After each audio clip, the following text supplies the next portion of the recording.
Morning everybody, Silverbolt here, back for a Transformers review, and today we're going to be... I'm kidding, don't shoot me, please. That was for yesterday, that was a joke. It was funny though, reading the comments on those Rick rolling videos. That's the third time today! That was quite amusing.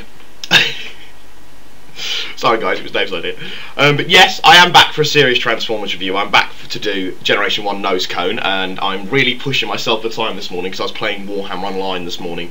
And it was actually quite amusing because we were in a war band, and I had a guy who joined us going, "Oh right guys, this game's great, it's great to see so many new players on it, you know, keep sticking with it, you know, I've got a rank 35 this and a rank 30 something that," and we're like, yeah dude, we're all level 40s and we're re-rolling new characters, but there we go, you know, it was a nice touch, but it was very humorous, you know, like we're just building up our new characters, even though I'm not technically rank 40 yet. I'm only rank 38 with my White Lion because I need to do some RVR to build up my renown rank because I've heinously neglected it and I'm now suffering for it in tier 4, and I've just realised that anybody who doesn't play Warhammer Online is sat there thinking, what the hell's he going on about? And everyone else is thinking, shut up and talk about the Transformer. But yes, anyway, nosecone.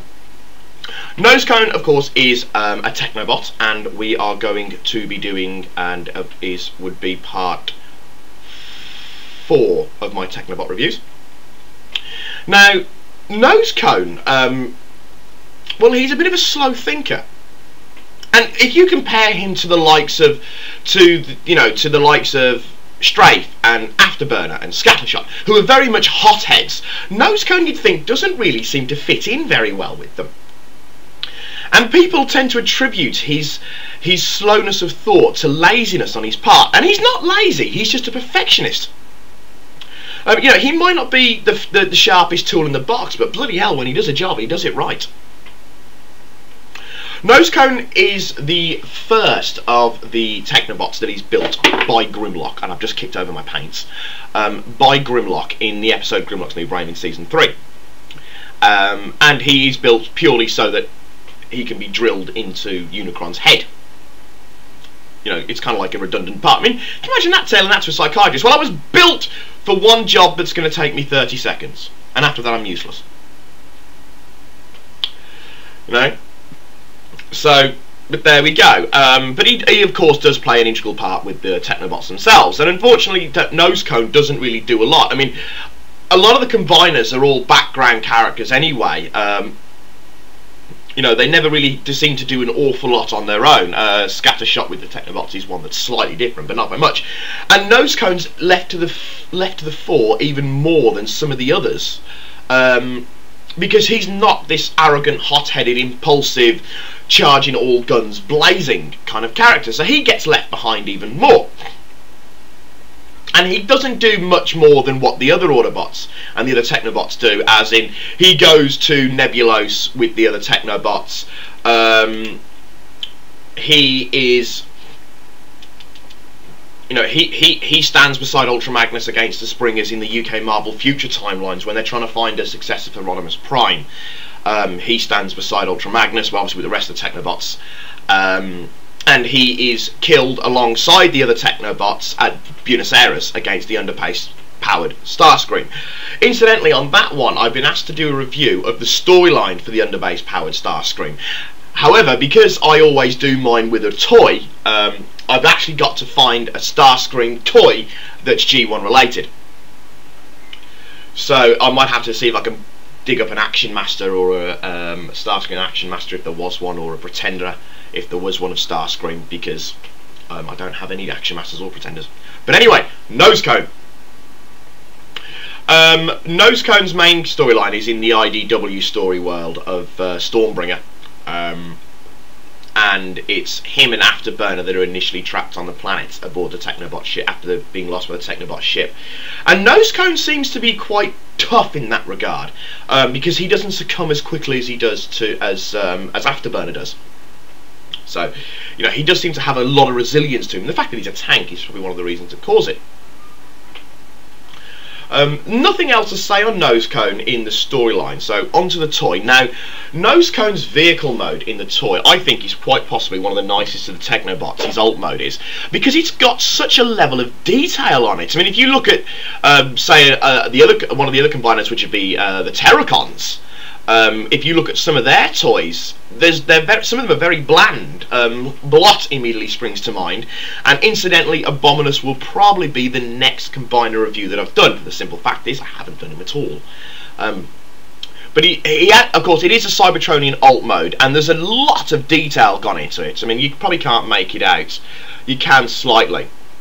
Where the stickers are concerned, you know, you've got these ridges, you've got these grooves. He's got a cockpit there. Well, at least I'm assuming that red bit's a cockpit. Does of course have the Autobot symbol. However, no rub sign.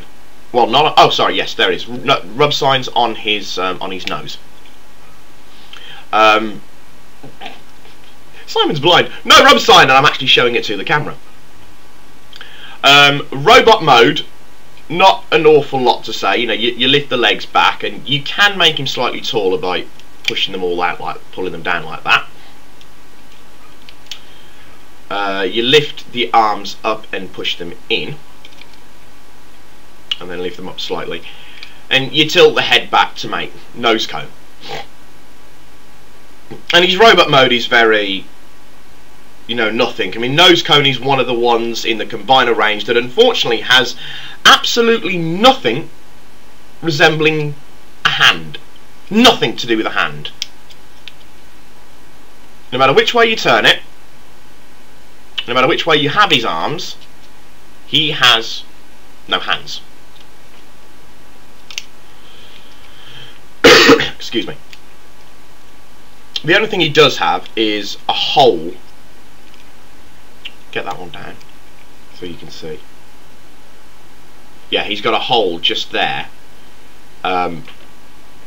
For a gun to go into, and that's all he has. He has no arms, he has no hands, he's just got tank treads. Alt mode, sorry, robot mode, you know, it's very bland, it's very Scramble City Combiner.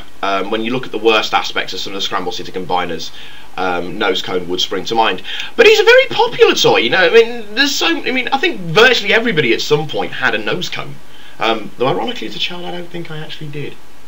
No, I don't think I actually had a nosecone as a child. So, you know, a nosecone seems to be one of those ones that just pops up everywhere. He's certainly one of the cheapest combiner transformers you'll buy. I've seen him in this kind of condition, you know, just as he is for like buy it now 99p. But I think where nosecone is concerned, his alt mode is definitely the winner. He forms the foot of the left leg, I believe, of Computron.